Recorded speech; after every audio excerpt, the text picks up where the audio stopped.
este video les voy a explicar qué es la geoeconomía. La geoeconomía de lo que se va a encargar, bueno, es una rama de la geografía humana que estudia la distribución de las actividades económicas en el mundo. Entonces, lo que va a estudiar la geoeconomía es a las actividades económicas y dónde las podemos encontrar, o sea, a qué actividad económica se puede dedicar cada una de las poblaciones humanas. Y esto va directamente relacionado con las características geográficas que tenga cada lugar, ¿no? O si estamos hablando de un país o de un estado que tenga salida al mar, que colinde con el mar, obviamente se le va a facilitar la actividad de la pesca, ¿no? Si hablamos de un lugar que es llanura, donde hay acceso al agua, pues se le va a facilitar la agricultura, por ejemplo.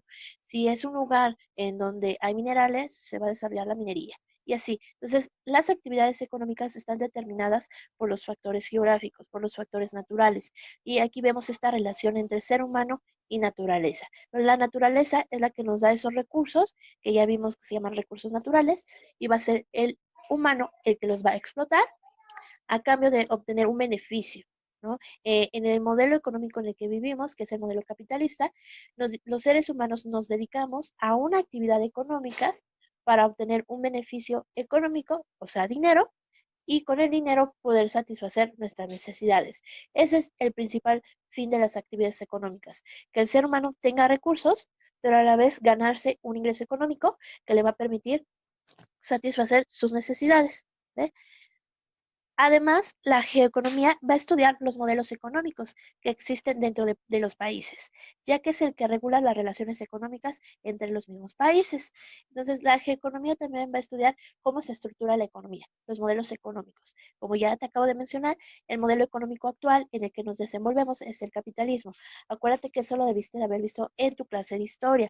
El capitalismo surge en el siglo XVIII con la primera revolución industrial, cuando se sustituye la mano del hombre por las máquinas, cuando se empieza a producir en serie, cuando los burgueses se vuelven el sector económico más importante. Ahí van a ser el capitalismo. ¿Por qué? Porque lo importante es tener el capital, tener dinero. Y en ese momento son los burgueses quienes tienen el dinero suficiente para comprar el nuevo invento de la revolución industrial, que es la máquina de vapor, comprar materia prima y pagarle a este nuevo sector social llamado proletariado. Entonces, en este contexto histórico que nace el capitalismo y que va a durar hasta nuestros días, ¿no? Pero también puede haber una economía histórica, por ejemplo, ver qué modelo se desarrollaban en sociedades pasadas, ¿no? Por ejemplo, en la Edad Media, que era el feudalismo, ¿no? Ese era el modelo económico de la Edad Media, el feudalismo. Esto lo va a estudiar la geoeconomía. Ahora vamos a ver rápidamente la clasificación que se nos enseña desde la primaria de las actividades económicas. Primero, hay que recordar que es una actividad económica. Es a lo que se dedica el ser humano para satisfacer sus necesidades. En el modelo capitalista es para obtener un beneficio económico, lo que te acababa de comentar. La clasificación clásica de las actividades económicas es en primarias, secundarias y terciarias. Recuerda que las actividades primarias son todas aquellas que explotan los recursos naturales. Los que se dedican a las actividades primarias, como agricultura, ganadería, pesca, minería, tala de árboles, trasquilar el borrego para obtener la lana, ¿qué más?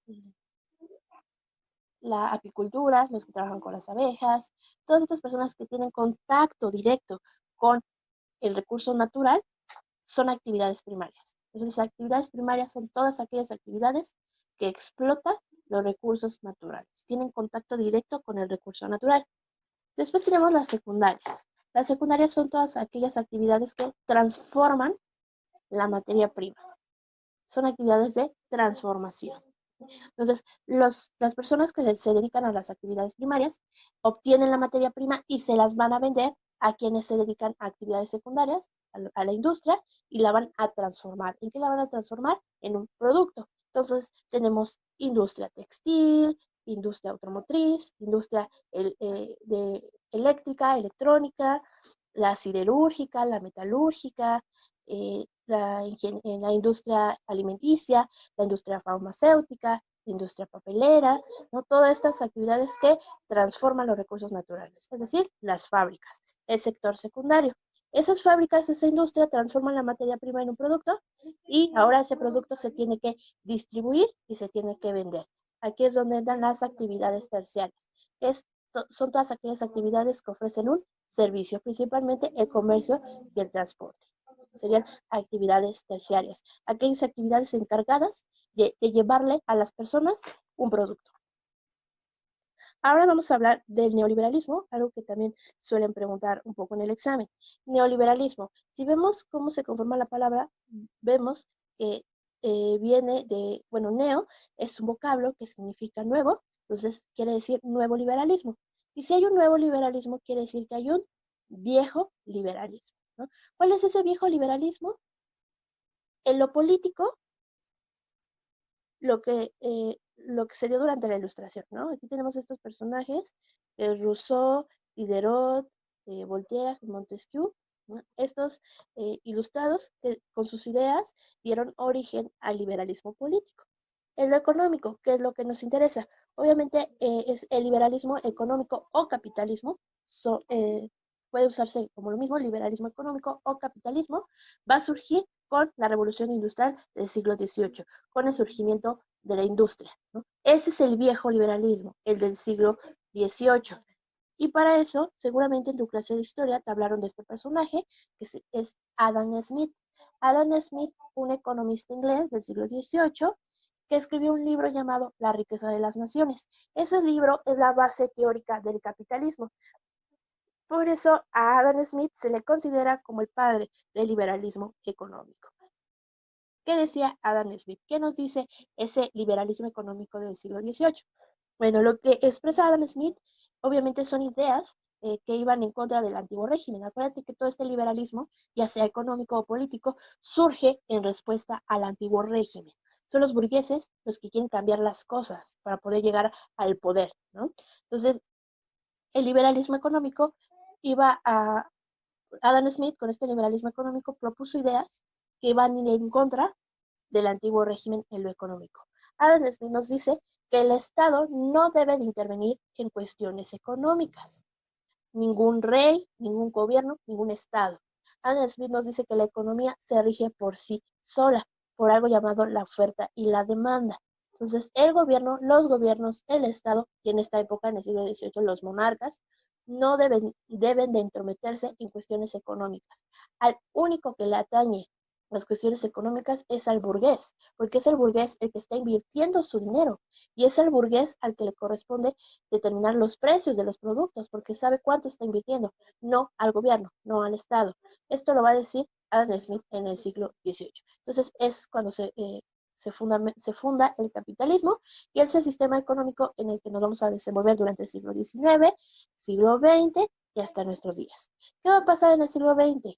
Recuerda que el siglo XX pues, es el siglo de dos guerras, la Primera Guerra Mundial y la Segunda Guerra Mundial. Estas dos guerras van a imponer en cierta crisis al capitalismo, sobre todo el año de 1929, en el año entre guerras, cuando el capitalismo sufrió una de sus principales crisis. Estuvo a punto de sucumbir el capitalismo, se mostró débil, ¿no?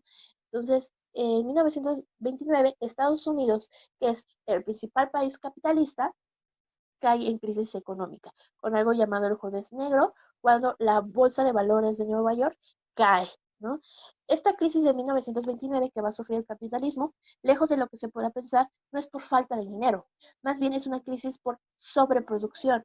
Las fábricas de Estados Unidos están produciendo demasiado, hay mucho producto, pero su principal comprador, que es Europa, no tiene dinero para comprarle. Entonces todo su producto se está estancando, se está quedando. Y ya sabemos que un producto, entre más cantidad haya, más barato cuesta. Entonces a los industriales, a los capitalistas, no recuperaban sus ganancias, no recuperaban lo que invertían porque no había compradores y tenían mucho producto. Esta es una de las principales crisis del capitalismo. ¿Qué va a hacer el gobierno de los Estados Unidos? Pues va a intervenir en la economía. El presidente de los Estados Unidos va a incrementar adentro del país, va a implementar, perdón, adentro de Estados Unidos una serie de reformas económicas conocidas como el Nuevo Trato, New Deal en inglés. Entonces, el gobierno está interviniendo en la economía de los Estados Unidos. Está haciendo algo contrario de lo que nos dice Adam Smith. Pero el gobierno de los Estados Unidos lo tuvo que hacer para sacar al país de la crisis, ¿no? Entonces, año 1900 está en crisis. Pues, ¿qué se esperaban los demás países? Sobre todo Europa, que había quedado eh, muy afectada tras la Primera Guerra Mundial. Después viene una Segunda Guerra Mundial y ya sabemos que cuando termina la Segunda Guerra Mundial va a comenzar un periodo conocido como la Guerra Fría. Es cuando se enfrentan dos bloques antagonistas, dos bloques económicos diferentes. Por un lado el capitalismo, con Estados Unidos en la cabeza, y por otro lado el socialismo, con la Unión Soviética a la cabeza. Estos dos bloques se van a estar peleando, van a buscar que otros países los sigan y los apoyan, ¿no? Ya sabemos el final, ¿no? El que pierde en esta batalla va a ser la Unión Soviética, que cae en 1991. Entonces, en 1991, cuando cae la Unión Soviética, el ganador, el vencedor, va a ser el capitalismo y Estados Unidos. ¿Y qué le vamos a decir a alguien cuando le ganamos, ¿no? Lero, lero, te gané, ¿no? Entonces, Estados Unidos, al ganarle, al demostrar que fue más fuerte que el socialismo, a partir de 1991, el capitalismo se va a establecer otra vez como modelo económico único y se va a volver más agresivo en 1991 y es lo que conocemos como neoliberalismo. Este es el nuevo liberalismo, este que va a surgir en la década de los 80, pero principalmente a partir de 1991 con la caída de la Unión Soviética. ¿Qué características tiene el neoliberalismo?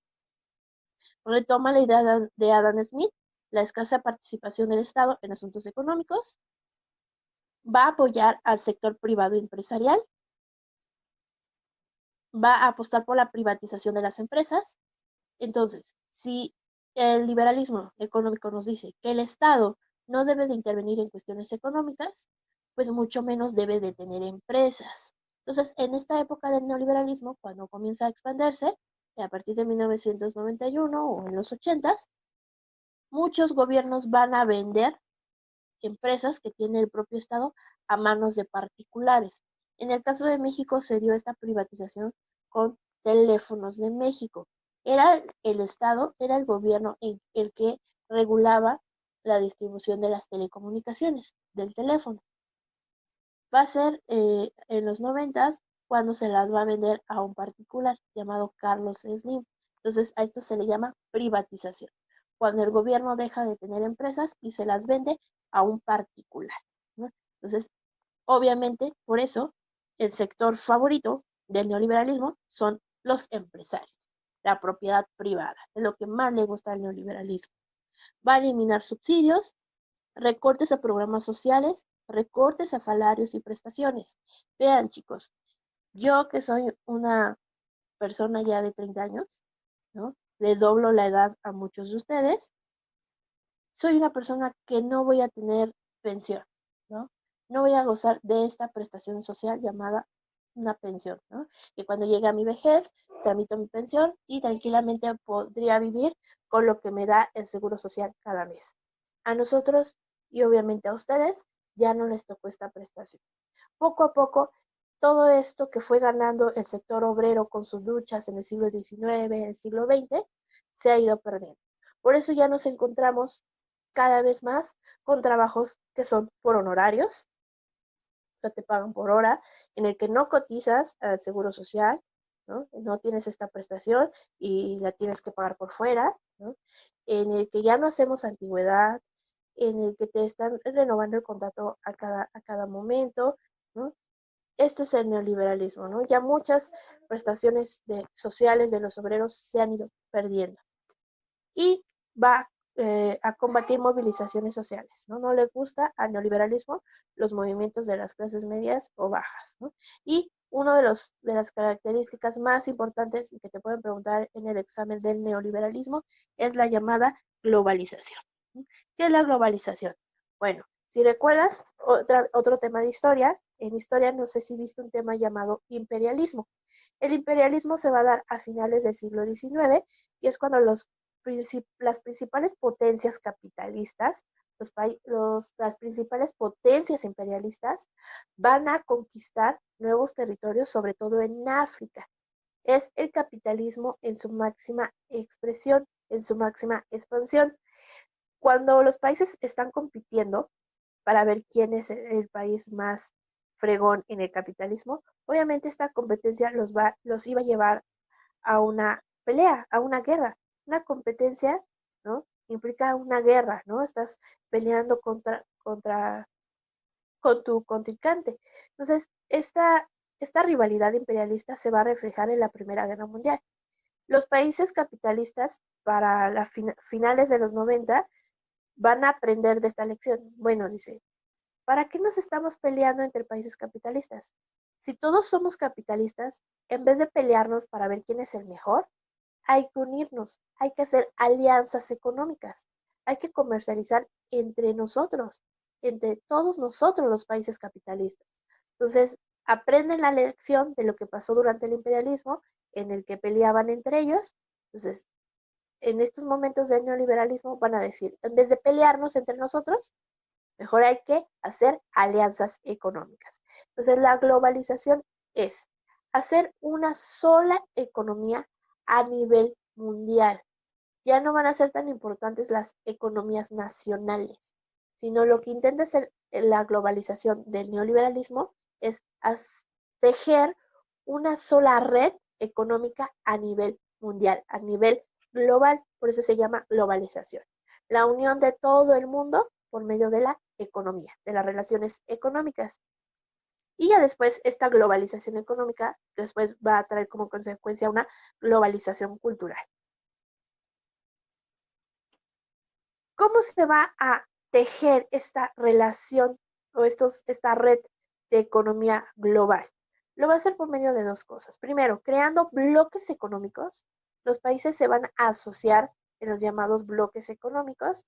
Y la otra manera de la expansión económica de los países es por medio de sus empresas, las llamadas empresas transnacionales, ¿no? Son empresas que se encuentran en más de un país. País al que vayas, país al que vas a encontrar estas marcas, ¿no? Vean, la imagen está encabezada con McDonald's y Coca-Cola, ¿no? Entonces, donde quiera que vayamos, vas a encontrar un refri color rojo, ¿no? Un color que te atrapa, por eso usan el rojo para que se te antoje el refresco, con unas letras blancas que van a decir Coca-Cola. No importa el idioma, no importa el lugar, no importa el país, vas a encontrar esta marca y sabes qué es, ¿no? Sabes a lo que sabe. Entonces, McDonald's también, Pepsi, Nike, Walmart, Microsoft, ¿no? Apple, todas estas empresas transnacionales, ¿no? Son empresas que están en más de un país y su intención es la expansión económica. Eso es la globalización. Y la otra que te mencionaba es la creación de bloques económicos. Los países van a hacer alianzas, ¿no? Van a hacer convenios económicos o los llamados tratados de libre comercio, ¿no? En el que el objetivo de estos bloques económicos es quitar barreras arancelarias, ¿no? Comercializar libremente entre ellos, entre los países que conforman el bloque. Entre los más importantes, por ejemplo, uno que te pueden preguntar en el examen, porque está México, es el NAFTA. NAFTA, por sus siglas en inglés, en español es conocido como TLCAN, Tratado de Libre Comercio de América del Norte. Ya en la actualidad ya sabemos que no se llama así, se acaba de renegociar desde el año pasado este Tratado de Libre Comercio, que lo integran Canadá, Estados Unidos y México, y es conocido como el TEMEC, ¿no?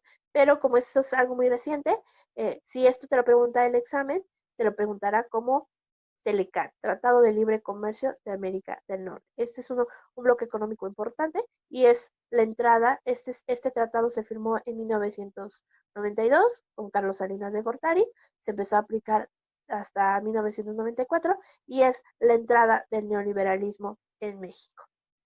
Después tenemos otros importantes como la Unión Europea, la ASEAN en Asia o también uno que no aparece en el mapa llamado APEC, ¿no? Que también es en el APEC, en el bloque económico del APEC, hay países de Asia, Oceanía y América, porque es un bloque económico que trata de unir a los países que colindan con el Océano Pacífico. Por eso encontramos a Japón, a Australia, a México, ¿no? A Chile en el APEC. ¿no? Estos serían como ejemplos de bloques económicos. Recuerda que la intención es comerciar libremente entre ellos.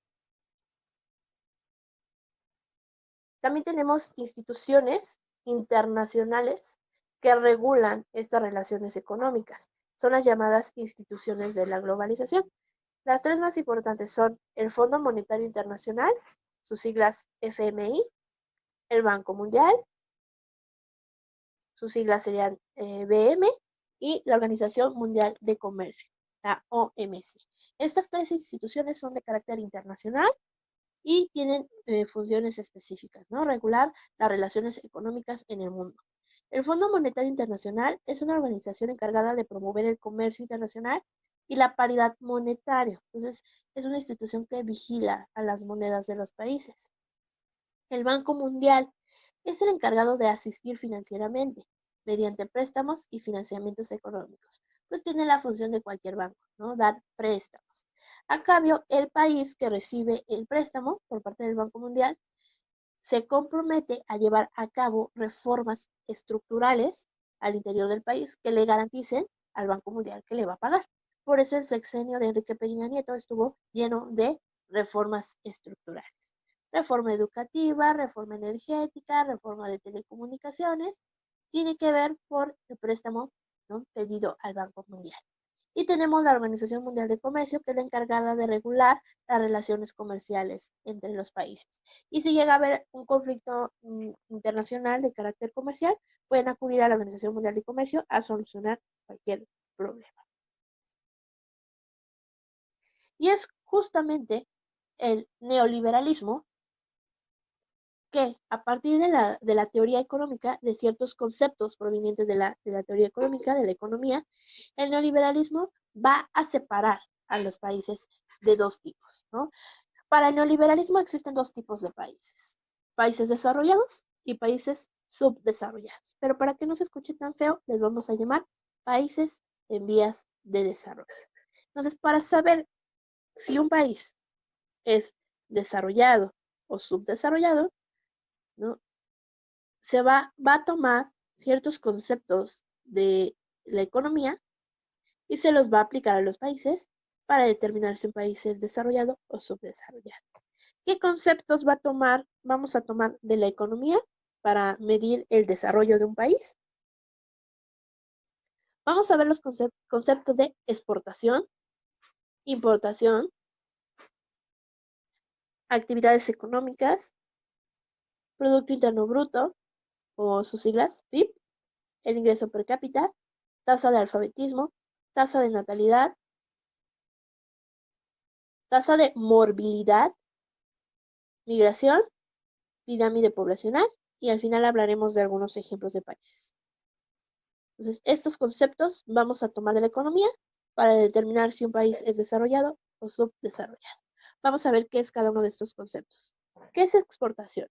Exportación son las ventas al exterior que hace un país. Entonces, exportar es vender, ¿no?, de adentro hacia afuera. Exportación, vender. E importación es lo contrario. Son las compras que hace un país al exterior. No es del exterior al interior. Importación es comprar. Exportación es vender. Importación es comprar.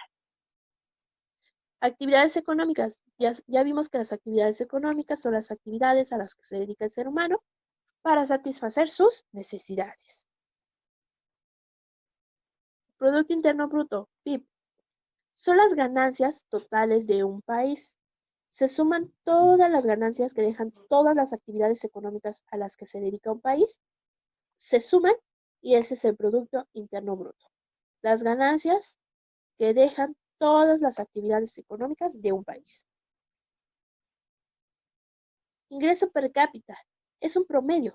Se saca al dividir el Producto Interno Bruto, el PIB, entre el número de habitantes y nos dice cuánto ingreso generamos por persona en un territorio, en un país. Pero como bien lo dice ahí, es un promedio, porque ya sabemos que el reparto de la riqueza pues es desigual, ¿no?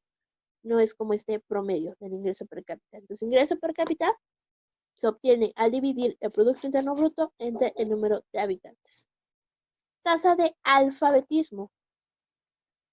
Es el número de personas mayores a 15 años que saben leer y escribir. ¿Por qué de 15 años? Porque es a los 15 años cuando se considera que se terminó el nivel básico de educación, ¿no? Entonces, a partir de los 15 años, ya se mide si una persona es alfabeta o analfabeta, ¿no? Entonces, la tasa de alfabetismo cuenta el número de personas mayores a 15 años que sí saben leer y escribir. En el examen te lo pueden cambiar, te pueden poner tasa de analfabetismo y sería al revés, ¿no? Número de personas mayores a 15 años que no saben leer y escribir. Ojo con esto en el examen, te pueden poner alfabetismo o analfabetismo. Tasa de natalidad, número de nacimientos. Tasa de morbilidad es el número de enfermos, no es el número de muertos. El número de muertos se llama tasa de mortalidad. Tasa de morbilidad es el número de enfermos. Obviamente no se cuentan los que tienen gripa, ¿no? Los que tienen un catarro, no. Sino se cuentan aquellas personas que tienen alguna enfermedad crónico-degenerativa, ¿no? O sea, enfermedades que pueden causar la muerte. Diabetes, hipertensión, obesidad, cáncer, enfermedades de transmisión sexual, ¿no? Estas enfermedades llamadas crónico-degenerativas. Migración. La migración es cuando una persona sale de su lugar de origen para vivir en otro. Pirámide poblacional es un gráfico que representa a la población. Para estos dos conceptos te recomiendo que veas los apuntes que subí sobre población. Ahí te defino qué es migración y qué es pirámide poblacional. Entonces, pirámide poblacional es un gráfico que nos permite representar a la sociedad por medio de dos variables: el sexo, hombre-mujer, y la edad. La pirámide poblacional nos va a decir cuántos hombres y cuántas mujeres hay por edad, ¿vale? Ahora, todos estos conceptos que acabamos de ver, vamos a ver cómo son en un país desarrollado y cómo es en un país subdesarrollado. Vamos a empezar con los países desarrollados. Un país desarrollado tiene desarrollo económico independiente. Es decir, que su economía no depende de otro país, ¿no? Su economía es independiente. Exportación. Un país desarrollado exporta, o sea, vende, manufactura, productos ya elaborados, productos que vienen de las fábricas, de la industria, y va a comprar materia prima.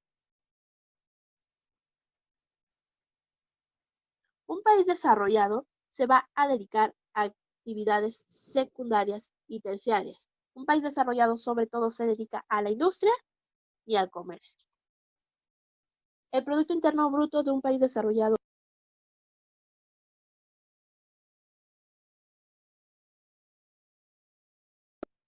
La tasa de alfabetismo es alta. Aquí muchas personas saben leer y escribir. Hay buenos servicios educativos. Incluso en un país desarrollado, mucha población llega a nivel superior. No hay mucho universitario. La tasa de natalidad es baja. En un país desarrollado, casi no hay muchos bebés, casi no hay nacimientos. Eh, por varias razones, ¿no? Entre ellas, por ejemplo, el auge del feminismo, ¿no? En países desarrollados, en donde las feministas rompen con esa idea de que una mujer tiene que ser madre, ¿no? Entonces ya muchas mujeres no quieren ser mamás, ¿no? Porque dicen, a mí para ser mujer, ¿no? No necesito tener hijos, ¿no? O tener hijos no me hace más o menos mujer. Entonces las mujeres ya prefieren ser profesionistas, viajar por el mundo, ¿no? Etcétera. Son más independientes y más libres. Y la otra razón es que hay una buena educación sexual en los países desarrollados, ¿no? Eh, saben oportunamente de los anticonceptivos, se les enseña a usarlos, saben qué pasa si inician una vida sexual sin protección, no solamente corren el riesgo de un embarazo, sino de alguna infección, ¿no? Entonces, esto sí sucede, es una realidad en países desarrollados, ¿no? Sí hay esta información oportuna. La tasa de morbilidad es baja. En los países desarrollados no existe el IMSS, ¿no? Entonces aquí sí hay buenos servicios de salud. En cuestión de migración, un país desarrollado siempre va a ser un país receptor. ¿Qué quiere decir? Que recibe migrantes. Un país desarrollado recibe migrantes. Va a ser un país receptor. ¿Cómo va a ser la pirámide poblacional de un país desarrollado? Más o menos sería como un triángulo invertido. ¿Sí? Veamos por qué. Como la tasa de natalidad es baja, casi no hay bebés y casi no hay niños, ¿no? Como los servicios de salud son buenos, Por eso la tasa de morbilidad es baja. Entonces, muchas personas de la tercera edad llegan, ¿no? Hay muchas personas de la tercera edad. Pero si vemos esta pirámide poblacional de un país desarrollado, que haya pocos niños y pocos jóvenes, en el futuro le va a traer problemas a este país, porque va a tener poca gente adulta en las actividades económicas. Y eso hay que sumarle que estos niños y jóvenes van a tener un buen nivel educativo, van a ser profesionistas, no se van a querer dedicar a la industria, ¿no? Entonces, ¿quién va a manejar las máquinas? ¿Quién se va a emplear en las fábricas? Ahorita vamos a ver qué tipo de personas. Y ejemplos de países desarrollados, obviamente Estados Unidos, Alemania, Australia y Rusia. Ahora veamos los mismos conceptos, pero en países subdesarrollados. Un país subdesarrollado va a tener un desarrollo económico dependiente. Su economía sí depende de otros países. Va a exportar, o sea, va a vender materia prima y va a comprar manufactura. Entonces voy a decir un ejemplo, lo voy a inventar, no tiene que ver nada con la realidad. Vamos a suponernos, es una suposición, que Estados Unidos viniera a México y le comprara el café a los cafetaleros de Veracruz y Chiapas, ¿no?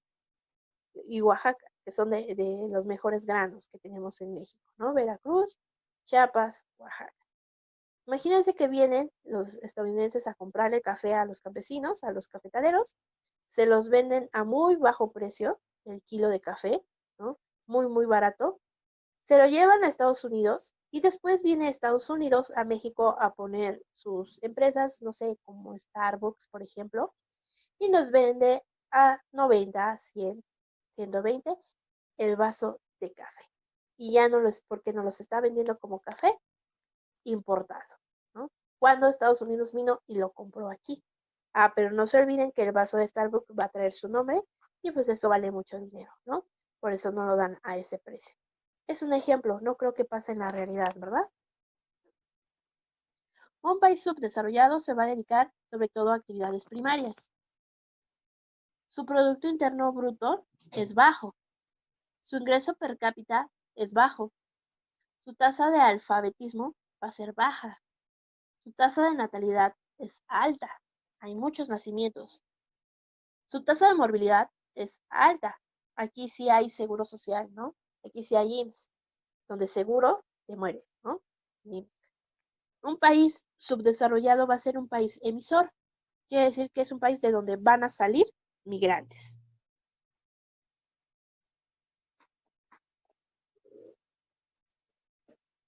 La pirámide poblacional va a ser una pirámide, un triángulo tirándose arriba. Como hay muchos nacimientos, hay mucha población infantil, muchos jóvenes. Como los servicios de salud no son muy buenos, casi hay muy pocas personas de la tercera edad. Y estos niños y jóvenes cuando se vuelvan adultos van a sufrir de falta de empleo. Como hay demasiadas personas solicitando empleo, el empleo es insuficiente. Por lo tanto, esta población migra a los países desarrollados a realizar trabajos que pues, estas personas de acá no quieren hacer, como trabajar en fábricas, ser niñeras, trabajar de limpieza, de lavaplatos en los restaurantes, ¿no? Ejemplos de países subdesarrollados, desgraciadamente todos los países de América Latina, incluido México. Ese es nuestro gran regalo que nos dejó nuestro pasado colonial, ¿no? Y aquí, por último, podemos observar un mapa donde vamos a ver en verde los países desarrollados, en amarillo los países en vías de desarrollo, vean, está toda América Latina, o sea, está de México hacia abajo, y en rojo donde hay un desarrollo mínimo, principalmente en África, el continente más poblado, una de las zonas más pobladas, más pobre, con muchas enfermedades y mucho atraso económico. Y con esto terminamos la clase de geoeconomía. Gracias por acompañarnos y síguenos para más contenido.